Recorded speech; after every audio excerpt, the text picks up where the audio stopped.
Good afternoon, good morning, wherever you are. Hello, welcome to today's course from Clear with Tim Ives. My name is Linda Hayes-Lucian with CE Zoom, and I'm going to be your web host today. Tim Ives qualified as a dental hygienist 30 years ago while in the Royal Air Force. He's a co-founder of the O'Hare University, where he manages the online Bachelor of Science degree completion degree program and teaches the new online master's degree in oral health promotion.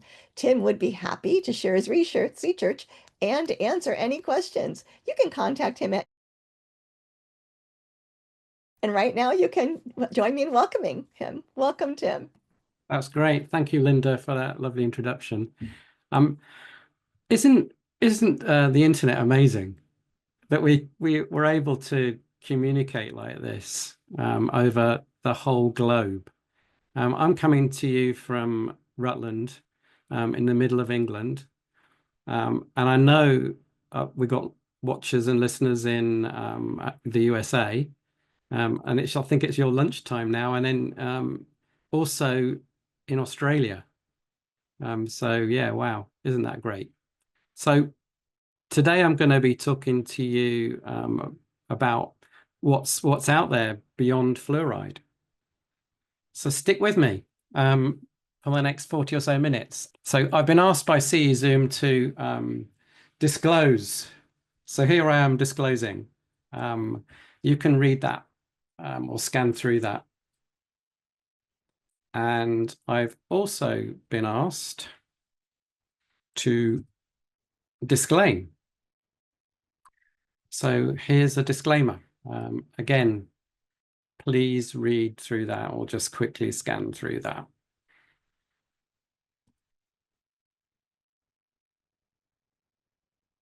Okay. So this is why we are here. You can read my published research on sugar after this presentation by following the link on this slide. If you open it now, I'm hoping that it will come up in another tab on your keyboard. So this is a really unhealthy picture. And the key to caries is sugar reduction. And that's far more important than fluoride and any other adjuncts. So also, as far as caries is concerned, look for saliva deficiencies. And something that's not discussed very often is hydration, it's often overlooked, but your teeth are really dependent upon saliva for remineralization. And as soon as you become slightly low on water levels, then your saliva dries up. And we know what kids are like. They're out there running around all the time, and to try and get them in and hydrate is not easy. So that will be a really key thing to give you is ensure people are hydrated. And it's such a simple piece of advice. So here's my aims and my objectives. So my aim is to equip dental professionals with an evidence-based understanding of selective fluoride alternatives, enabling informed clinical decision-making and improved patient communication around caries prevention. My objectives, well, my plan is to review the clinical mechanisms of action behind xylitol sodium trimetaphosphate, calcium trimetaphosphate, and nanohydroxyapatite. Present a balanced summary of current research and evidence, illustrate how these agents compare to traditional fluoride use, and identify practical considerations for incorporating them into dental plans. So I've looked at the best available evidence for this presentation, starting out with systematic reviews such as Cochrane, where they look at all the available best research and make sound evidence-based statements. Essentially, Cochrane are the gold standard. And then I looked at randomized control studies and non-randomized control studies. Some studies on adjuncts to fluoride sit at the bottom of the evidence pyramid, purely as they are new and therefore only in vitro research is available. I have provided references on some of the slides, and these are linked to papers so that they're available to you. Just click on the link. My goal is not to inform, but to inform and inspire you to make a change, no matter how small that is. We continually expect our patients to change, so it's good occasionally to demonstrate that we can change as well. So by the end of this webinar, I hope you will be able to describe how each agent aids in caries prevention and/or remineralization, assess the strength of evidence supporting their use, identify when and how these adjuncts might be appropriate alternatives or indeed complement fluoride use, and communicate their benefits effectively to patients. I hope that's okay. So this is really kind of where it all started for me. I've personally got a bit of a bee in my bonnet about mass medication and mass medicating the public through the fluoridating the drinking water was highly successful. It was hugely successful in reducing caries 80 years ago. We now live in a completely different world, and we simply don't know how much fluoride people are consuming, as there are so many different sources. We are just so different now to when it was originally introduced. Now, on top of that, the best evidence, that's Cochrane, and this was published last year, is telling us that it's not really that much effective. There's very little benefit because there is so much fluoride in the system. I recently wrote an article on the current state of affairs with regards to water fluoridation. And that was published in the British Dental Journal last month. And I'd encourage you to have a read of that article. It's evidence-based, and the link, again, is on that slide. I'll just give you a couple of moments.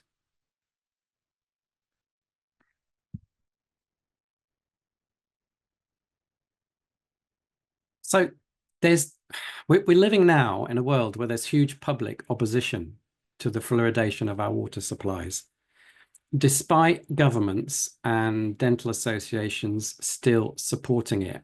So where does that leave us? So many dental professionals believe that this has led to patients not wanting any fluoride, despite the enormous differences between systemic fluoride and topical fluoride.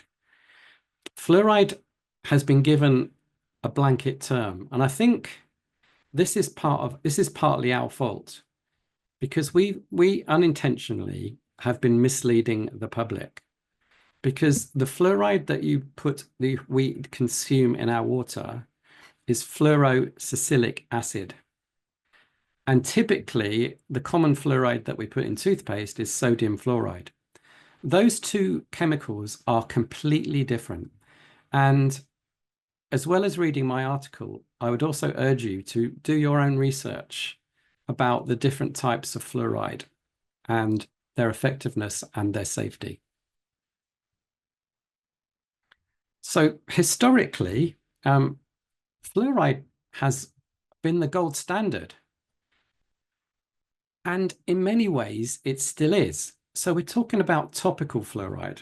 We're talking about sodium fluoride, sodium monofluorophosphate. They're probably the two most common ones that we'll see in topical fluoride. So it's been the cornerstone of caries prevention for decades. It works in three main ways. It strengthens the enamel. It supports remineralization, and it suppresses acid-producing bacteria. It's accessible, it's inexpensive, and it's backed by a mountain of research. The the jury's not out. Topical fluoride is hugely effective. So I like to present things in a way that you're able to present to your patients. And I find that patients do not want to know, well, some do. Most patients do not want to know about the various biochemistry and the chemicals and how they all work. So as we go along, I'm going to try and give you some patient speaks. So fluoride acts like a magnet. So this is how you can describe it to your patients. It acts like a magnet, pulling in calcium and phosphate to fix micro damage. If you want to take it down a step or two, fluoride pulls stuff out of your saliva that it needs to prevent damage.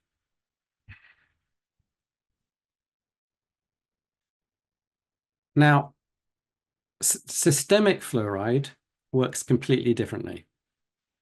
So during tooth development, especially the secretory and maturation stages of amelogenesis, you probably have to take your way back a bit there to when you was at dental school.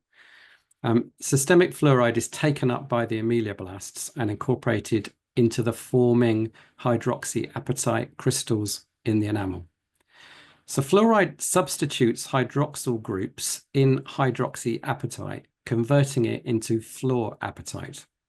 And we all know fluorapatite has a lower solubility in acid than hydroxyapatite. So this substitution makes the enamel more resistant to acidic dissolution after eruption. So put very simply, it's built into the enamel before the teeth erupt. And this makes enamel stronger and more resistant to decay. So my question to you is, how much fluoride have you consumed today?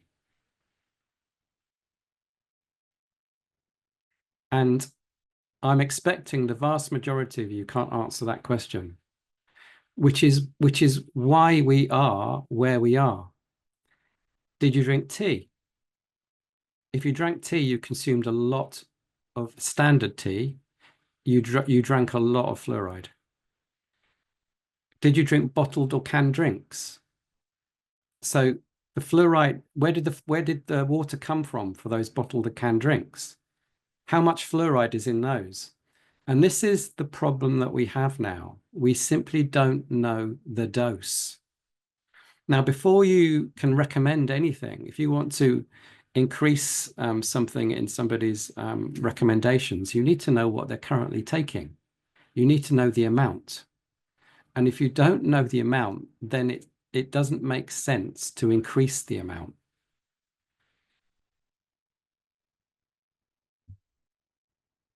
So do you see patients who are anti-fluoride?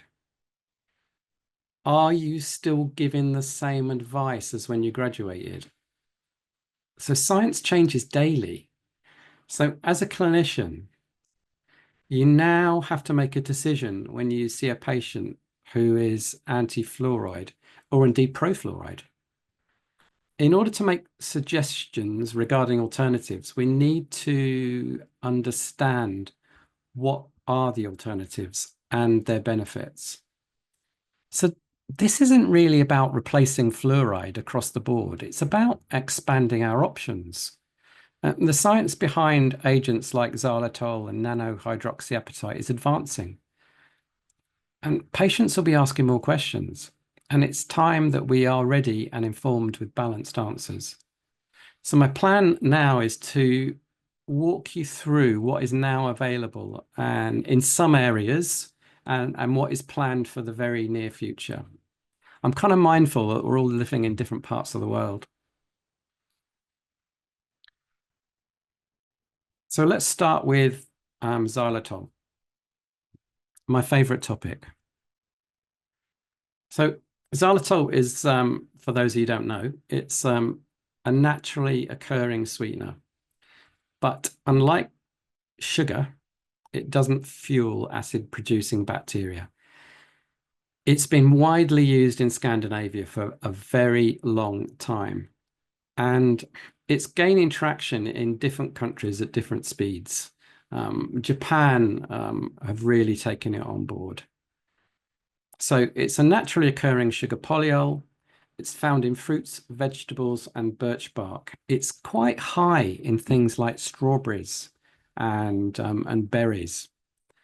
It's a similar sweetness to sucrose, not quite as sweet, but it's got about half the calories. The really key thing here is it can't be fermented by oral bacteria. And it's classified as safe by the EFSA and the FDA. Really, if you kind of want to know it's safe, think about the Scandinavian countries that have been using this for a very long time. And think about a Scandinavian in your mind. They're healthy people. I've personally, I was in Sweden recently, and last year I was in Finland, and I visited a supermarket.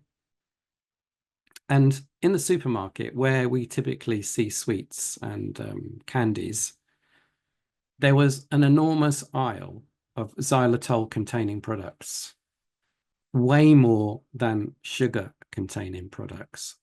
They've really grasped the metal as far as xylitol is concerned. And Scandinavian caries rates are lower than UK and America. So there's something we can learn from that.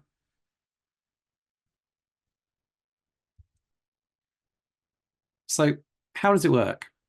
So it inhibits Streptococcus mutans adhesion and acid production. It reduces plaque formation. It increases salivary flow and pH. And it promotes a selection of less nasty bacterial strains. So it supports remineralization. So it's a different approach. So rather than addressing the remineralization of teeth, we're addressing the bacterial component. So no harmful bacteria means no caries. If you remember, take you back again to dental school when you had those four circles, sugar, tooth, bacteria, time. If you took one of those circles away, then you ain't going to get caries. And it's a similar approach with xylitol. We're either removing the bacteria or we're remodeling the bacteria to a species that's much more gentle on our teeth. So over time, regular use leads to fewer cariogenic bacteria and a more stable oral environment. So it makes it especially useful in high caries risk patients.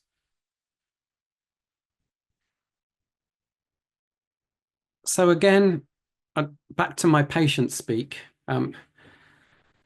So bacteria consume xylitol, and they actually prefer it to sugar. Sorry, they prefer xylitol to sugar. It's smaller, so they more readily uptake xylitol into their system.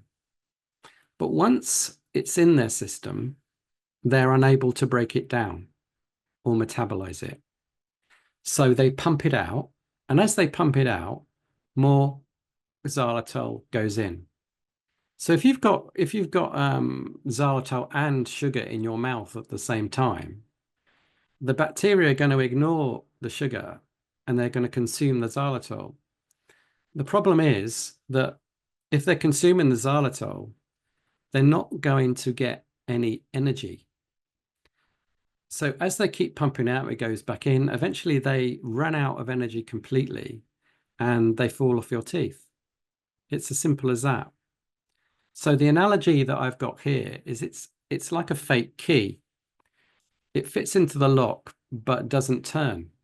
So meaning the bacteria can't metabolize it into acid. So worse for the bacteria, inserting this fake key jams the lock. So no other sugar can be used either. It's really clever stuff. And what's really great is that they don't know they're under attack. It's like a bit of a Trojan horse in that when you throw something very strong at bacteria, an antiseptic, they start to develop different strains and they start to become resistant to it, whatever it is that you're using, like antibiotics. But with xylitol, because they're considering it as a food, then they never become resistant to it. So you can use xylitol over an entire lifetime, and the bacteria in your mouth will never become resistant to it. It's very safe. It's safe for everybody, safe for anybody from little kids right up to seniors. So what about the evidence? Well, the evidence goes back to the 1970s at Turku University in Finland, where I was lucky enough to visit last year, where Professor Mäkinen did the original research on the benefits of xylitol. And since then, there has been thousands of papers published regarding the evidence for xylitol for caries prevention. If you Google xylitol and caries, you're going to get thousands and thousands of hits. So right up until 2015, when Cochrane said that there's a positive reduction in caries, and that research was done on chewing gum use. So we now consider that because of that research, the most effective use for xylitol is in chewing gum, and that's chewed 3 to 5 times a day. So you're getting about 5 grams in total. But the important factor there is the 3 to 5 times a day. So anybody's going to benefit from xylitol. But if I was looking at people that my high risk groups would be children, so xerostomia, moving towards middle-aged senior people, and anybody with orthodontics. I just wanted to give a shout out to somebody who has done so much work in the promotion of xylitol, and that's Dr. Lon Jones. He is a good friend of Professor Mäkinen, who is the professor who started the research. And since then, I can't think of anybody who's done more to promote xylitol than this gentleman. He's also been a real innovator and an author, and he's moved xylitol out of the mouth into the nasal passage, where we are now seeing huge benefits from the use in the nasal cavity as well. It simply does the same thing as it does in the mouth. So like I said, gum is the gold standard, but there are now many other delivery forms, which is really great. So even wipes, for instance, and nasal sprays for ENT health. The key message to patients is frequency matters more than dose. So like fluoride, it isn't a silver bullet, but it's really strong. It's a really strong supporting player. I often recommend it to patients with dry mouth, ortho, anybody that doesn't want fluoride. And the key is consistency, ideally 3 or more uses a day. One more point is that it's safe for diabetics. It's got, I think it's about 7. So diabetics can definitely have it. It's safe for anyone. That quite often people talk about dodgy tummies, problems with their stomach when they consume xylitol. It takes a while for your body to start producing the enzymes that it needs in the liver to break down xylitol. So the advice that you would always give to people is that start slowly when you're introducing xylitol into your diet. Start on a lower amount and build it up slowly. That way, you will never have any stomach problems. You just need to give your body time to adjust. The other thing I would say is that xylitol is actually produced in the liver during metabolism. So it's highly unlikely that anybody would be allergic to xylitol. So moving on to sodium trimetaphosphate. Please forgive me if I call this STMP from now on during the presentation.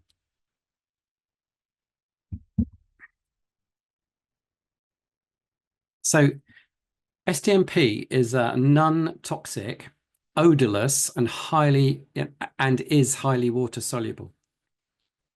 Other than in the dental world, it's used in food processing, and it creates calcium phosphate reservoirs on enamel. So what it does is facilitate deeper fluoride penetration and retention. It increases surface microhardness, and it reduces the solubility of enamel in acidic environments. So it forms a protective barrier that inhibits demineralization.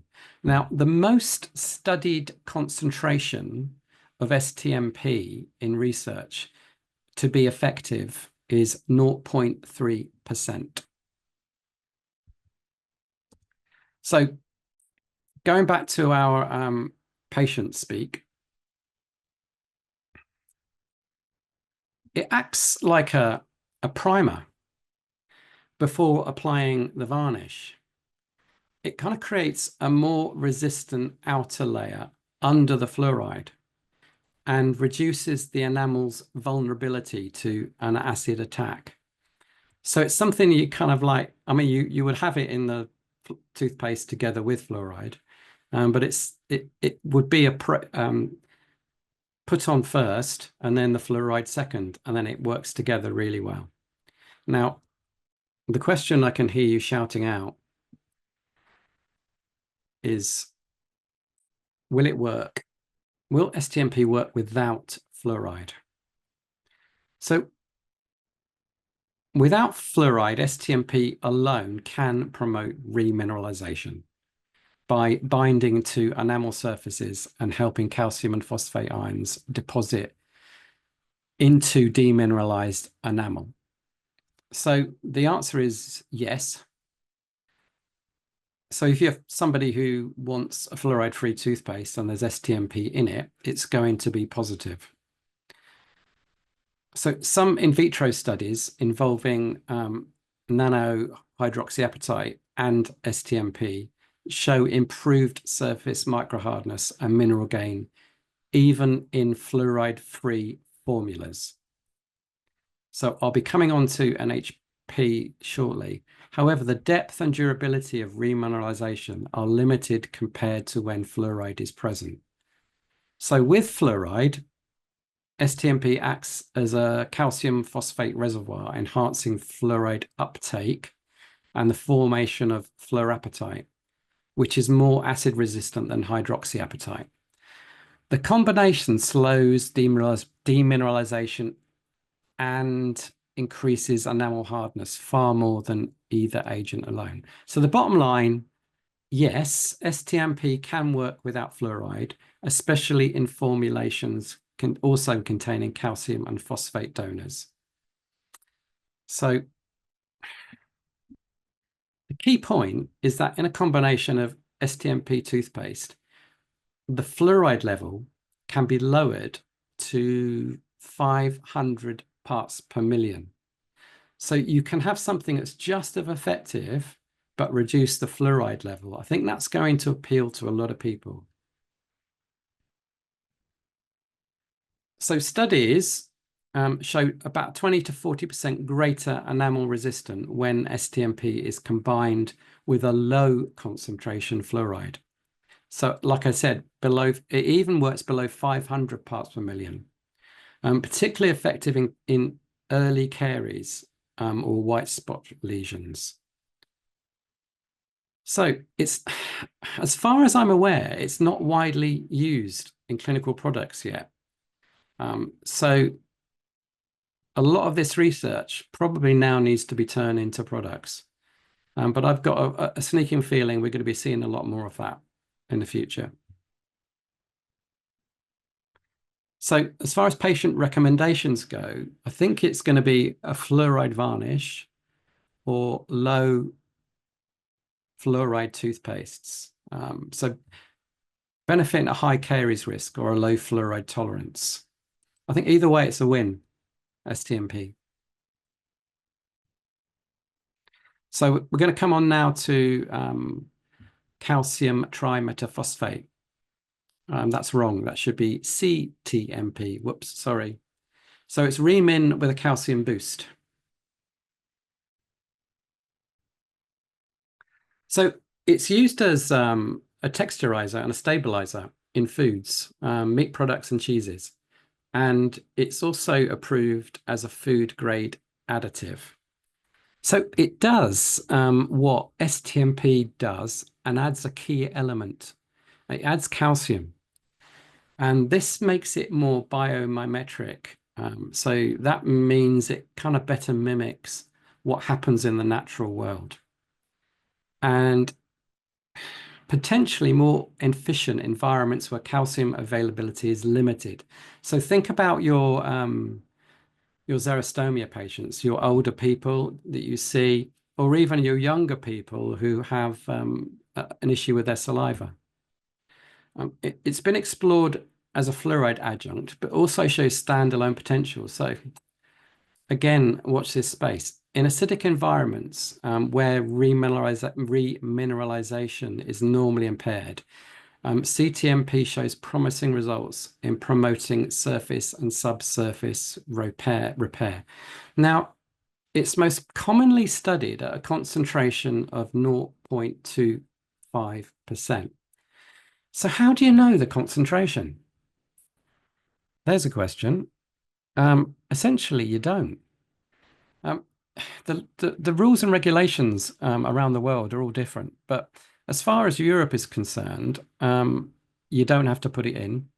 And what we know is that the order of ingredients usually dictates the concentrations of the stuff that's in the product. And in America, it's listed, if it's listed as an active ingredient, then the concentration has to be stated. But if it's not, if it's listed as an inactive ingredient, you won't know the concentration. So it's a bit of a tricky one. So here's my patient speak example. So imagine our enamel is a brick wall with gaps. CTMP acts like a tool delivering pre-packed bricks. So your pre-packed bricks are the calcium and phosphate. So it's repairing the gaps, and that will result in a stronger wall or tooth.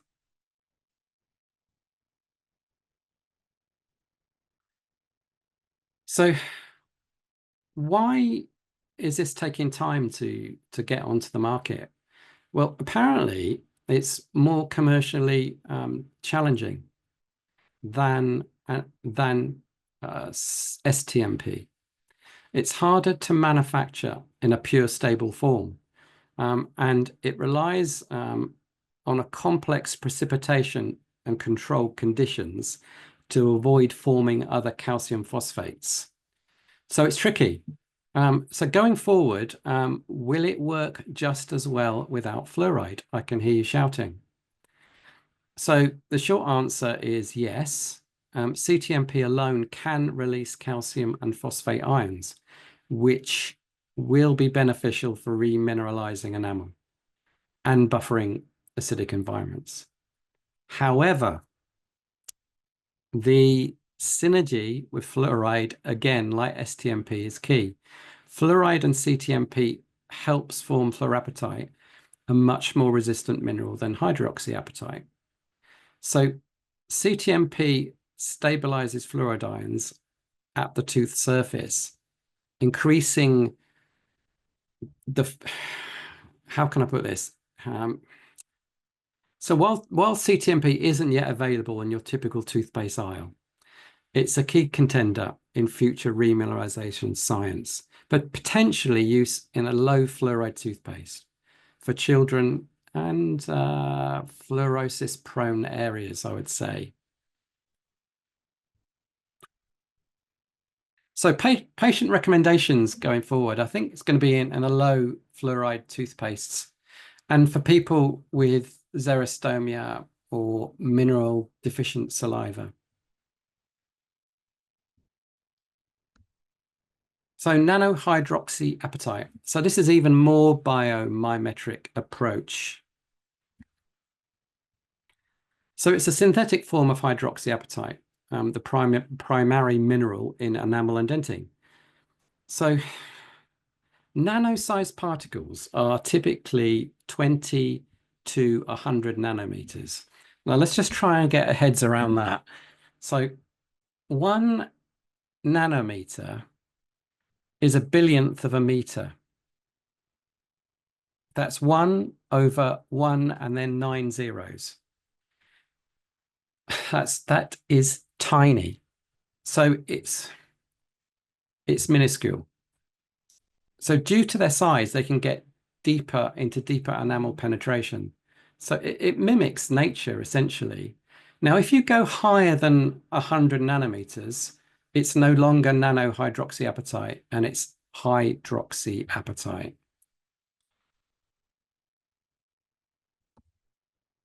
So it penetrates into enamel micropores, fills demineralized lesions with hydroxyapatite, and it occludes dentinal tubules, which has a desensitizing effect. Increases surface microhardness, essentially. And the good news is really effective in acidic pH environments. It's especially effective for early lesions, white spot lesions, and sensitivity. It just works differently to fluoride. So instead of altering the crystalline structure like fluorapatite formation, it directly provides calcium and phosphate to rebuild lost enamel. So while fluoride remains more effective for high-risk caries patients, this is a viable alternative for children due to its safety, in people who just don't want fluoride, or those seeking something more natural. Now, the research is telling us that it's positive for 5 to 10% in concentration. There's been a lot of stuff about the safety of nanohydroxyapatite. And I think that's really because it's so early in its development. We just haven't kind of got all the research. All I'm finding at the moment is that the European Scientific Committee on Consumer Safety is stating that 20 to 80 nanometers wide and 100 to 400 nanometers long is safe in products up to 10% concentration. That doesn't mean that smaller particles with different shapes and sizes are going to be harmful. It means that's what they've done the research on. So watch this space. So patient speak, imagine your enamel is like an old brick wall. Microscopic cracks are formed from years of wear and tear. So the acid rain is constantly hitting it, making it worse. Now bring in the nanohydroxyapatite. And it's essentially like a team of expert renovators filling in all the cracks. Once it's done, the wall's going to be tougher and more resistant. And what's really good is you actually do the work whilst it's raining because the acid won't affect it. So you can see that it's almost as effective as fluoride in enamel remineralization. There's very little difference. Future recommendations, as a toothpaste varnish, rinses, I can see this being in a lot of things. So putting it all together, this table summarizes what we've covered. Xylitol is widely accepted and is easy to use. STMP and CTMP have just been released and being researched, but showing exciting potential. NHAP is gaining commercial traction and may be already part of your patient's routines. I would suggest that you take a little screenshot of that because it kind of breaks it up quite nicely. I'll give you a few seconds.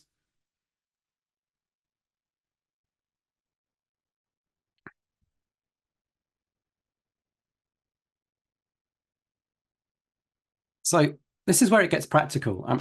If you have patients asking for fluoride-free products or those with specific needs like sensitivity or early lesions, you've now got supported alternatives. And for professionals in your situation, these can complement your existing protocols.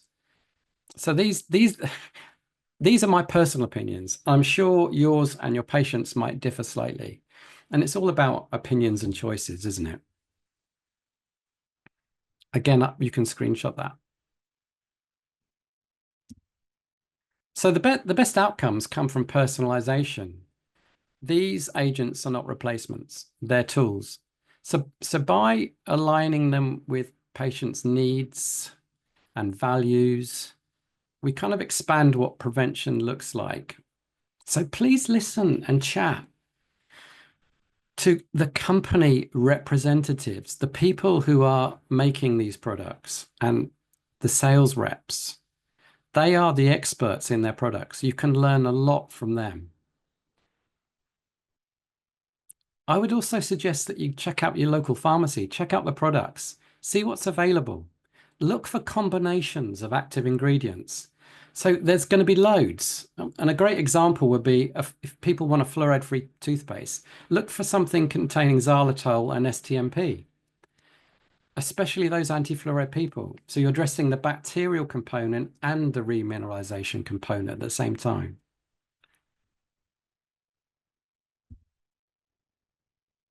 So let's talk to patients about fluoride-free alternatives. Listen to their concerns without dismissing them. Acknowledge the difference between topical and systemic fluoride. Um, understand their hesitancy. And frame these adjuncts as kind of proactive, preventive choices, not compromises. And these will empower people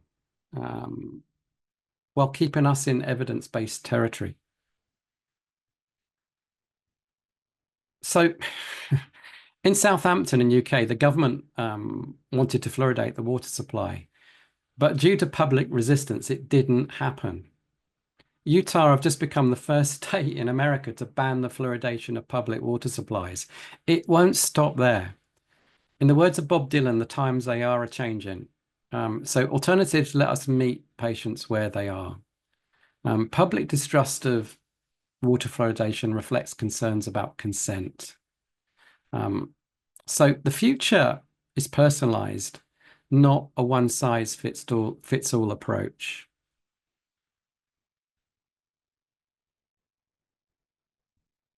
So this, as I said at the beginning, this isn't a choice about between fluoride and everything else. It's about adding tools to our prevention toolbox and tailoring care to individual patients, especially in a climate where trust and transparency matter more than ever. So my key takeaways really, topical fluoride remains highly effective. Alternatives offer value where fluoride is declined, limited, or excessive. So xylitol reduces carcinogenic bacteria, and due to options, it's so easy to use daily.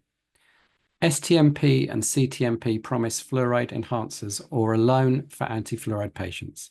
And nanohydroxyapatite is biomimetric, desensitizing, and it's got fluoride-free appeal. Most importantly, personalized, informed prevention is the future. So I hope I met my aim and my outcomes. So it's not a choice about fluoride and everything else. It's about adding tools to our prevention toolbox, tailoring care to individual patients, especially in this climate now.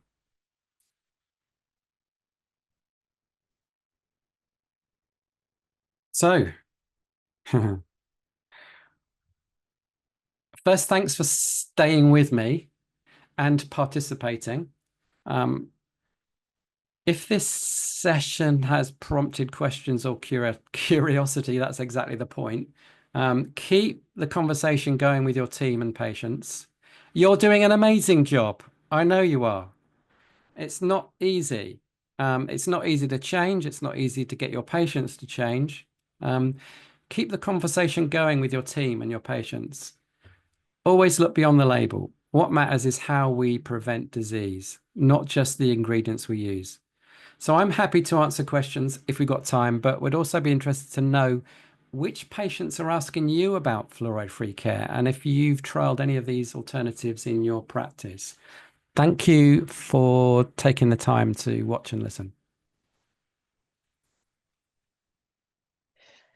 Tim, what a great presentation. Oh, you're muted, Linda. Thank you. I just saw that, even though I clicked the button. Thank you for a wonderful presentation. No I worries. loved how you closed. It's so important for us as practitioners to understand, we provide our patients with, we have to basically take our care plan and individualize it to every patient. Not every patient gets the same type of toothbrush or flossing interdental cleaning options. I think we need to apply that thought process to our preventives as well. So thank you for talking about the options. It's so important. We appreciate it. No We do worries. we do have some questions. We're going to share the verification code. I do believe it's on the screen right now, but I'm going to verbally share it before we get into the Q&A. The verification code for today's course with Tim Ives is Cavity Crushers, spelled just like we all know it is. CAVITYCURSHERS. All one word, no spaces before, after, or in the middle, folks. Thank you so much. Okay, so I'm going to pop right into our questions, Tim. Um, Hmm. Lacey did say, and there was a little bit of discussion about this in the comp box, how long does someone really need to chew xylitol uh, gum for it to be truly effective? Is it about 20 minutes? What a great question. Um, until the flavor goes. Hmm. It's usually a few minutes. That's all you need. Perfect. Well, that's easy. And that could be different with everyone, the way we metabolize things based on our salivary pH, or not necessarily. Your your saliva pH is going to go up pretty quickly once you start chewing. You can test it yourself. Interesting experiment. Get some litmus paper. Yeah. Absolutely, super. Quite a few discussion comments about this as well. TMD issues with chewing gum. We know we have those patients with TMD. Um, as you said, it's only until you lose the flavor, but I'm guessing if you have someone with TMD, you're going to encourage them to stop chewing if they start to feel discomfort, or is that not the best approach? If I had a patient with a TMD dysfunction, I wouldn't put them on chewing gum. I'd put them on mints A so they can lozenge. suck the xylitol. Why go there? Why create a problem? Perfect. So some multiple options to ingest the xylitol. It's Sure. wonderful. Holly did say, what about the recent studies showing increased risk of heart attacks and strokes seen with xylitol use? In addition, she has had patients concerned with xylitol who have gastric disorders. The Stanford FODMAP recommends non-use. I too am on a low FODMAP diet. I'm sorry. So I have to limit my xylitol use. Some days it triggers some gastric issues, some days it doesn't. How would we address the issue with the heart attacks and strokes? There's a lot of questions there. Take the first one was about heart attacks and strokes. Where do you start? It was really bad science, essentially. Some a headline was put out there. It was grabbed by lots of media. They loved it, so they promoted it. And then when you look at the study, it doesn't mean anything at all. My advice to you is to go onto YouTube. There's a couple of really good speakers on there who are dismissing those claims about relationship to heart disease and stroke. The other evidence I would point to is look at Scandinavia. They consume tons of xylitol, and they're the healthiest people on this planet. I was recently there. They haven't got high rates of stroke and heart disease. So, but there was something else to that question. I've forgotten what it was. We're talking About about gastric. FODMAP diet that does not Yeah, recommend. gastric. Again, if you start slowly, You build it up slowly. You will have enough enzymes to deal with it. It's something that your body can quite happily deal with it, but it needs the enzymes in the system in the first place. So if you consume large amounts irregularly, then you might get gastric problems. Okay, that's great. Thank you for clarifying that. And it's a great way to educate our patients too, slow and steady. All right. Jessica said, what do you recommend for an adult with fluorosis who got it as a cold, but no longer is getting the high fluoride content? So if you, for people who want to avoid fluoride, again, that's take a different approach. Don't have any more fluoride. It's really difficult, isn't it, when you get patients coming in with fluorosis? Mhm. And if you go back 20 years, we didn't have alternatives. So we will be advising fluoride to these patients that have wrecked, and fluoride is the thing that has actually wrecked their teeth.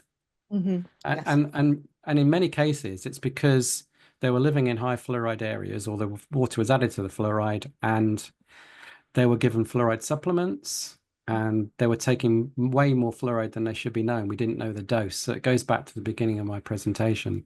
But yeah, like I said, I would look at xylitol and something like sodium trimetylphosphate or nanohydroxyapatite. They're good solutions. Good Um, question. Thank you. William, back on the TMD question, just to really quickly, uh, have there been any studies that chewing gum does create TMD with patients that have no history reporting it? That's a really great question. And the honest answer is I don't know. But I will be looking at it. Tim, thanks for an incredible presentation. So much great research that you brought into that for us to consider. So we appreciate that so much, and you. Pleasure. That's a pleasure.